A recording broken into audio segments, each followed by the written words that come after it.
According to the CDC, over 50 million people have surgery in the United States each year.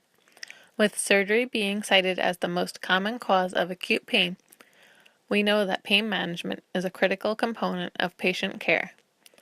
Pain is typically managed in the hospital with the use of opioids and other narcotics. These drugs carry with them a long list of side effects, including, but not limited to, oversedation, ileus, constipation, nausea and vomiting, and respiratory depression. All of these can lead to increased length of hospital stay, which is then associated with increased cost to both the patient and the hospital. Music has long been studied as an adjuvant for pain relief. The purpose of our study is to search the literature for the effects of music interventions on post-surgical pain and the use of narcotics, and to explore the feasibility of initiating a music program on a post-surgical unit in a community hospital. This post-surgical unit used 464 tablets of 5 mg oxycodone, 260 doses of IV hydromorphone, and 112 doses of IV morphine, plus smaller amounts of other narcotics during a 1-month period. In an attempt to alter this situation, we investigated the PICO question. In post-operative patients, how does the use of music therapy, compared with no music therapy, affect patients' narcotic use after surgery? The search history table illustrates the databases used to find evidence to answer the PICO question. Keywords, inclusion and exclusion criteria, and number of citations retrieved and used are included in this illustration. Databases were selected based on their inclusion of scholarly, peer-reviewed articles with the highest levels of evidence. In the Cochrane database, few systematic reviews were present that related to the PICO question. Hence, only 2 were used. In the PubMed database, more than 12 articles were relevant. However, the most relevant articles listed were used. Articles were chosen based on their level of evidence and the relevance to the topic under discussion, namely music therapy and how it relates to post-operative pain, and quality health care in the post-operative patient. A table of evidence was created using the articles obtained from the literature search. The article by Hull, Hirsch, Ball, and Meads was found to have the highest level of evidence in correlation to our PICO question. The evidence obtained from the literature showed a positive effect on patients' postoperative pain levels. The evidence tells us that music therapy has been proven to decrease pain in multiple surgical patients of varying ages, which decreases the amount of narcotics used postoperatively. The direction the evidence shows is that music therapy is beneficial and does help to alleviate postoperative pain and narcotic use. The practice recommendation is to incorporate music therapy in all postoperative patients.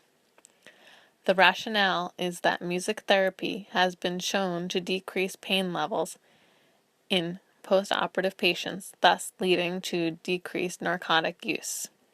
There is sufficient evidence to support an evidence change, but an expedited review by the IRB would be appropriate. We will use several methods to verify if this change is successful and beneficial in our workplace. Analyzing the cost and amount of narcotics used, lengths of stay, and related costs, and satisfaction survey scores will help to evaluate the practice change of implementing music therapy to the post-op unit. First, the pharmacy will be responsible of running monthly reports on narcotics, including information about costs of narcotics used and wasted, and the number of narcotics given.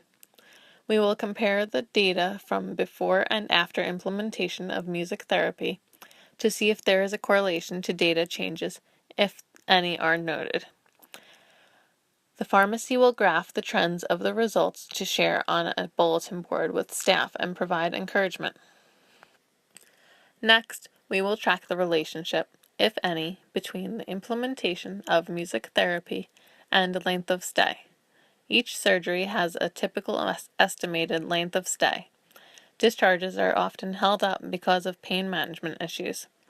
If more patients are being discharged closer to or sooner than their estimated length of stays after this change, it is likely you can give credit to music therapy. Finally, patients after discharge surveys are greatly influenced by patients' perceived management of their pain during their hospitalization. The HCAHPS survey consists of 21 questions, and 1 out of its 9 categories is pain management. These results directly correlate with insurance reimbursement and patients' likelihood to return to the hospital. We will post the HCAHPS quarterly scores on the staff bulletin board and mark what point this change was implemented, looking for trends and if music therapy had any effect on the scores. These methods will help to clearly see if the implementation of music therapy has a positive effect on pain management and exactly how beneficial it is. There are several key aspects necessary in sustaining this change of implementing music therapy into the pain management regimen.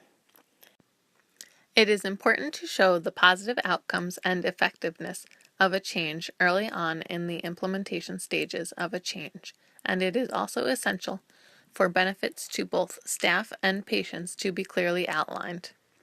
We will do this on our staff unit bulletin board, where we will post weekly updates with statistics related to the implementation of music therapy. The manager will hold huddles where the staff are reminded of various ways this change benefits both them and the patients.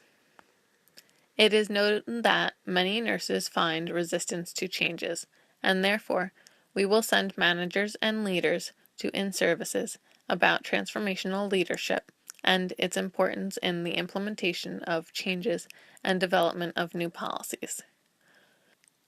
We will also designate unit champions to act as leaders in implementing and reinforcing the new change, especially when unit managers aren't around to do so. Last but not least, we will bring our data showing the change's success to the hospital policymaker and work together to plan and implement a specific policy about music therapy. We will educate staff on the new policy and what it entails, the new equipment, and have a read-in sign for staff to acknowledge their understanding of the policy and reference it when needed. We will continue to spread this policy throughout the hospital's other units as success becomes more evident.